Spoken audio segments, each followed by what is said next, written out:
What's up guys, and welcome to today's video. Last time we had this R32 on the dyno. We made a bit more power now that the car is ethanol and a standalone. And I took it out for a little drive with Luke on the compound, so here is the GoPro footage of our first reaction to the new setup. It's about to rain, so I'm gonna do a quick little first impressions test around the compound just to see how the car feels.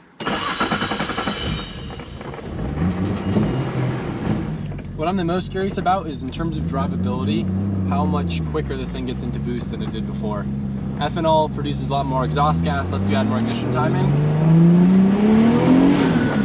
Definitely picks up a decent amount quicker. You know, for old turbo technology, not too bad. I still got tire stickers on this thing. It definitely went from like momentum fast to quick. I know that this video is not going to do you justice, but like this thing pulls pretty good. I'm impressed. Get a couple logs for Jamie. I wanted to take this to Duarte's house, but unfortunately the weather's not going to cooperate. A little 1-2 action.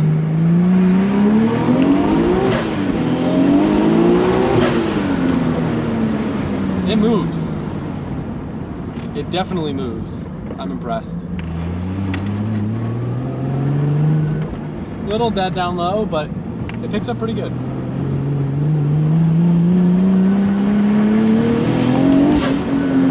The torque went from like nah to pretty good. There's stuff rolling around in here. I think it's pretty good. I'm pretty happy with it. It smells OG. Yeah? Yeah. It's got the proper, you know, Cigarettes? A little bit of cigarettes, but they just have a smell. Like my first ever Jap car was a 32 4-door. Sorry, my second one. My second ever Jap car. It rides nice. I like it. It has such old school pull to it too. Yeah. Like it's not linear like normal stuff, you know, like your favorite word at the moment. But I love the way it pulls. It has that punch. Felt that little vibration? Like a little vibration I felt. I don't know if it's a diff or maybe the concrete. It's hard to tell because it's not like super smooth. We'll do a little launch for fun. It's definitely smooth though. Yeah, this car drives like a new car. Yeah. Every bushing in the car is good. Like it was properly looked after. And the 6-speed. Living. I know. It's a pretty cool example of a car. I love the stock wheels too. Stock steering wheels are so good in these things. Hard to get this thing to boost.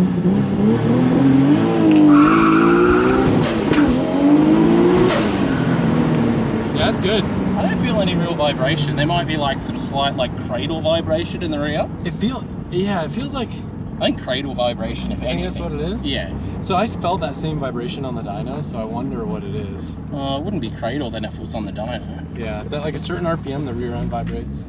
Yeah.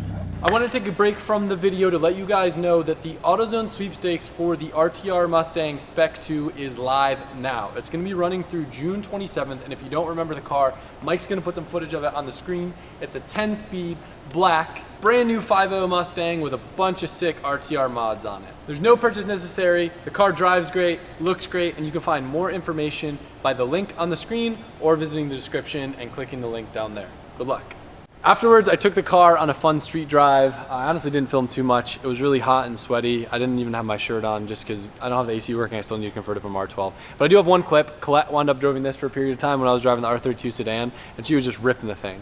It's sick, and it sounds really good too. I'm driving the sedan. Colette is driving the GTR. I'm having her give it a little pull so we can hear what it sounds like from outside of the car.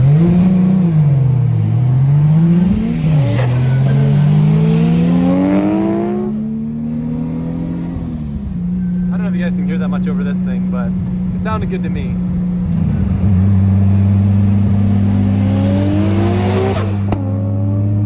So sick.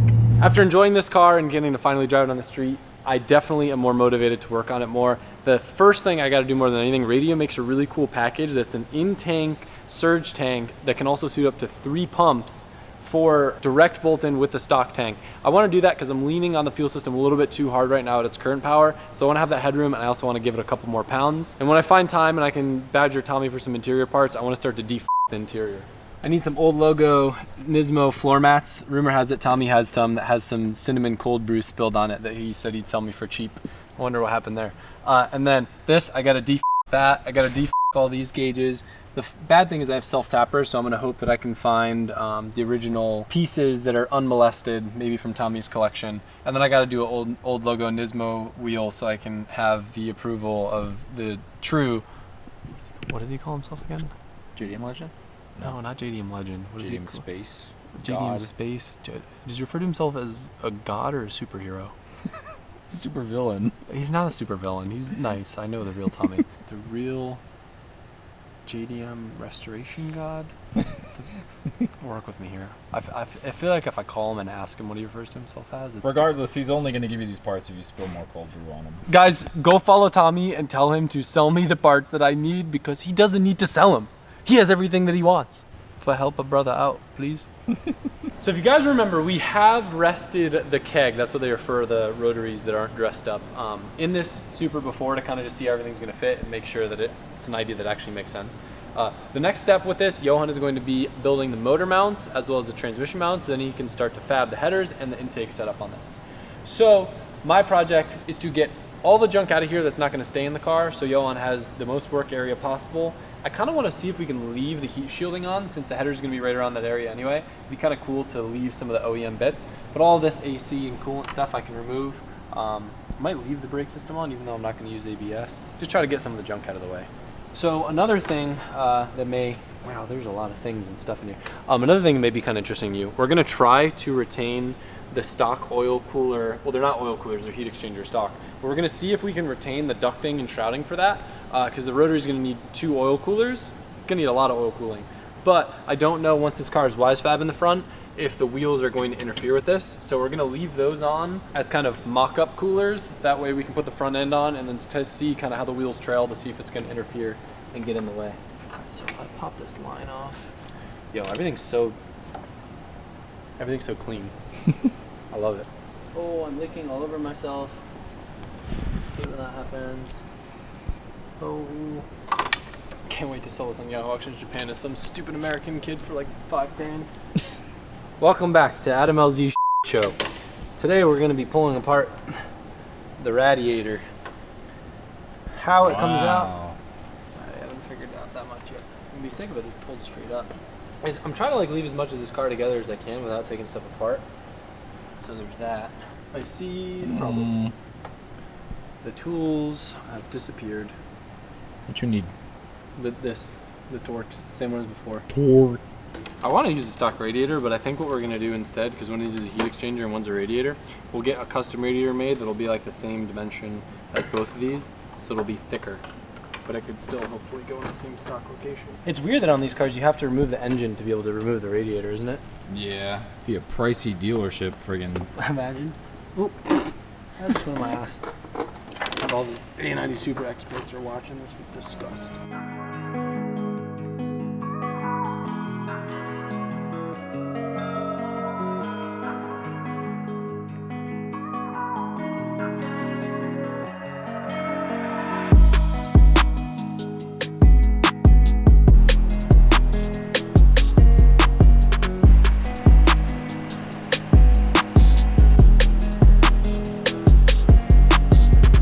All right, this is the part of the video that maybe you guys have been waiting for.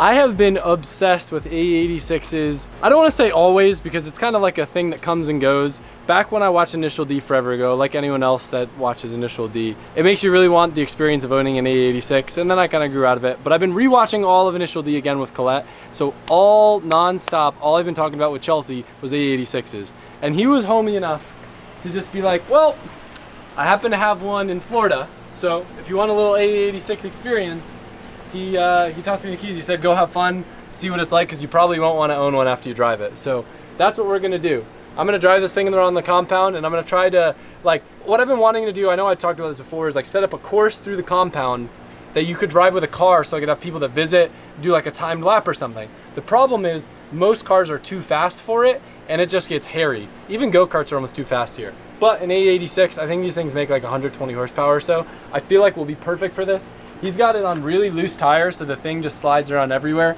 Don't ask me how I know that. I haven't slid it around anywhere. I just not at all yet. I really haven't driven this car much. I've done like a couple donuts with it just to like feel what it's like. So this will be like kind of like my real first time driving it, but we're gonna have some fun and make a little compound Touge section for this video.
Yo, that was a blast.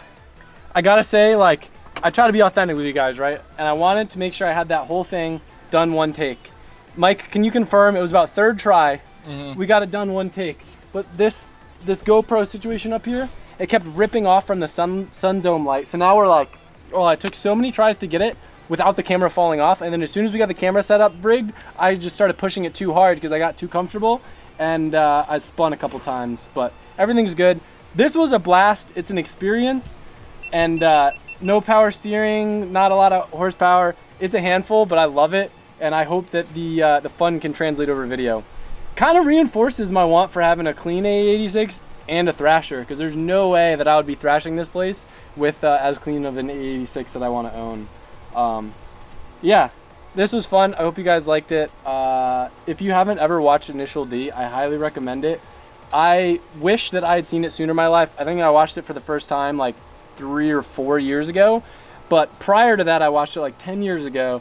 And I just couldn't get into it because I was watching it dubbed instead of subbed. You gotta watch subtitles. The English dubbed voices are trash. They ruin the whole show. But if you watch it subtitled, it's cool. And then just be mindful, like the first 3 episodes and honestly the first like season as a whole kind of moves slow. But then once you get into it, it's sick. Like it's the only thing that I'm living my life by right now. But anyway, I hope you guys enjoyed the video. That was sick. Thank you, Chelsea. Shout out Chelsea Deneuve for letting me thrash your car at the compound. You must have a lot of faith in me as a driver, or just don't really care about this car a lot. Thank you guys, and I'll see you tomorrow with Supra content and maybe other stuff too. I don't know. Let me check my calendar. Okay, bye.